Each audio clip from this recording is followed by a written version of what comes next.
અરે ઓછું નાક પણ અસલી નાક. MDH કાશ્મીરી લાલ મરચાની પાવડર. MDH.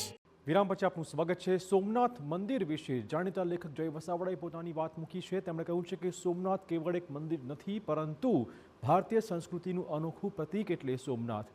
સરદારે સોમનાથનો જીર્ણોદ્ધાર કરી જખ્મ ભરવાનું કામ કર્યું. સરદારે સોમનાથના જીર્ણોદ્ધારમાં અંગત રસ દાખવ્યો હતો. સોમનાથ દરેક ભારતીયના હૃદયમાં છે. મહાદેવ અનાદિ અનંત છે. આ કહેવું છે જય વસાવડાનું. સોમનાથ સ્વાભિમાનનું સ્વર્ણિમ સર્વોચ્ચ શિખર.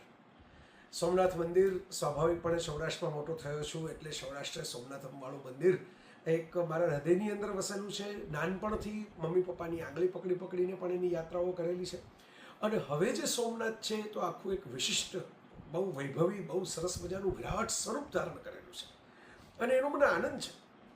હું એમ માનું છું કે સરદાર પટેલે જ્યારે સોમનાથના જીર્ણોદ્ધારનો નિર્ણય લીધો ત્યારે સરદાર વિશે જે કોઈ જાણે છે એમને ખબર છે કે એ કોઈ એટલા બધા કંઈ એમ ચુસ્ત ભગવાનના ભક્ત આસ્થાવાદી કહેવાય, રોજ પૂજા પાઠ કરતા હોય, દેવદર્શને જતા હોય એવા વ્યક્તિ નહોતા. બહુ રેશનલ હતા, બહુ લોજિકલ હતા. પણ છતાં એમણે અંગત રસ લીધો સોમનાથના જીર્ણોદ્ધારમાં. કારણ કે ભારત આઝાદ થયા પછી સોમનાથ મંદિર કેવળ એક મંદિર નહોતું, એ ભારતીય સંસ્કૃતિની, આપણી ઋષિઓના વારસાની, ચૈતન્ય ધારાની, આપણી અસ્મિતાનું એક ખંડિત પ્રતીક હતું કે જેને હવે ભારત આઝાદ છે, સાર્વભૌમ છે અને સુરક્ષિત છે એ બતાવવા માટે નવા સ્વરૂપે ઊભું કરવું જરૂરી હતું. એટલે એક રીતે એક માનસ પટલ ઉપર એક જે જખમ હતો એના ઉપર મલમ લગાડવાની ત્યારે સરદારે કોશિશ કરેલી.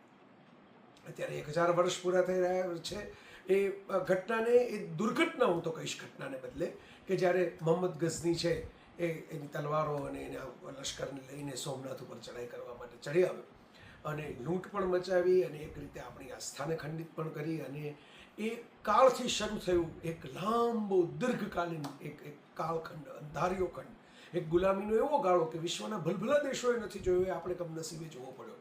કે જેની અંદર અલગ અલગ દેશોમાંથી આવનારી પ્રજાઓએ, શાસકોએ ત્યાં બહુ મહત્વના ન ગણાતા હોય, એવું નહીં કે બહારના કોઈ રાજાઓ રાજ કરી ગયા, ક્લાર્કો રાજ કરી ગયા, સિપાહીઓ રાજ કરી ગયા, અને એ બધું આખીમાંથી આપણે જે સોમનાથનો જીર્ણોદ્ધાર થયો એનું 75મું વર્ષ પણ 2026માં. MDH બિરયાની મસાલા, પારંપરિક બિરયાનીનો અસલી સ્વાદ. असली मसाले साच साच MDH